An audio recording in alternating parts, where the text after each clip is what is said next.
the only people who feel there shouldn't be more coming into the federal government from the rich people are the Republicans in the Congress. Everybody else, including the rich people, are willing to pay more. They want to pay more. You know, I've been calling Washington every day. Take more of my money. What are you doing?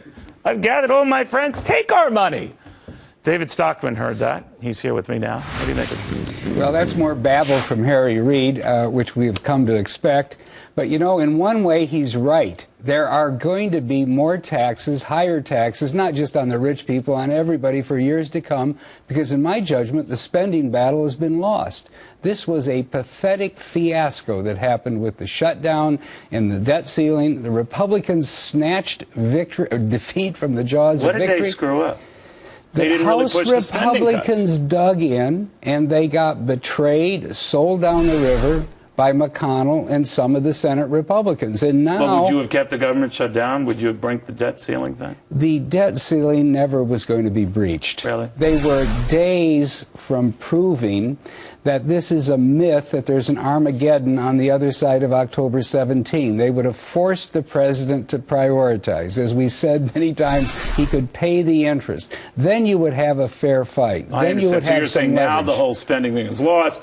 Now you have Harry Reid saying there's no reason to cut spending, which mimics what Nancy Pelosi said not long time ago. The cupboard's bare. There's nothing left there. When you have said many times, the cupboard is far from bare. So we've given up on spending. I guess the only other solution is to raise taxes. Well, no, I don't advocate that. I understand what you're saying. But what I'm saying is Harry Reid is now saying, I made a mistake when I negotiated for spending cuts and revenue increases. That's off the table. 211, 212. It's off the table. These people are weak. They're divided. Maybe the Tea Party will dig in, but they'll be, at the last minute, they'll be sold down the river by the serial surrender artists who run the party. But what do you make of this argument that people want tax hikes? They like government so much that when it comes to cutting things, they don't like it. So he seems to be reading the populace and saying, no, they don't want to cut back.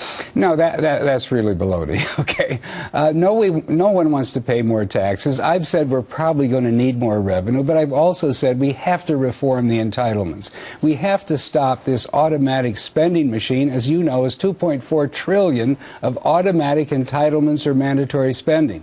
That's most of the budget. Add some defense on, add interest on, there's nothing left. So if they don't use the debt ceiling as a lever to force real spending reform, the budget is just going to roll along. The national debt is just going to keep rising, and sooner or later, someone's going to have to pay taxes, or we're going to have. And by the way, you can't, as you've astutely pointed out, so you can't just hang it all on the rich. That even if you tax them at 100%, it's not going to deal with this. So, what are we realistically looking at?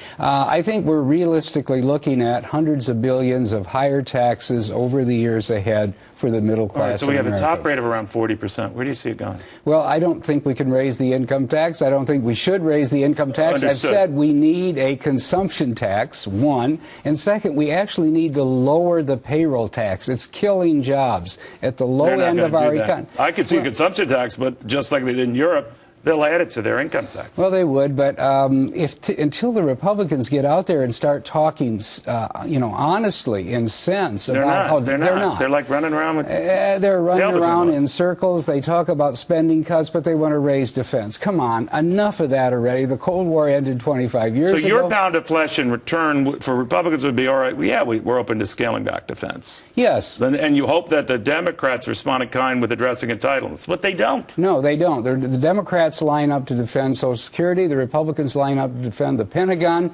No one defends the taxpayer. No one defends future generations who are going to carry all this debt. The economy sinks more and more under this huge burden. We're in a non-functional, dysfunctional, broken system that you cannot overemphasize how disastrous this situation is, and then we have Obamacare catastrophe coming in on top of that, and then we have the Fed out of control by money printers. Take those three: Obamacare, the fiscal mess, a Federal Reserve that is out of control, and you have a very bad scenario. This isn't to be pessimistic. This is to be, raise an alert that we've got real problems in this country. Amazing. David Stockman, thank you as always, my friend.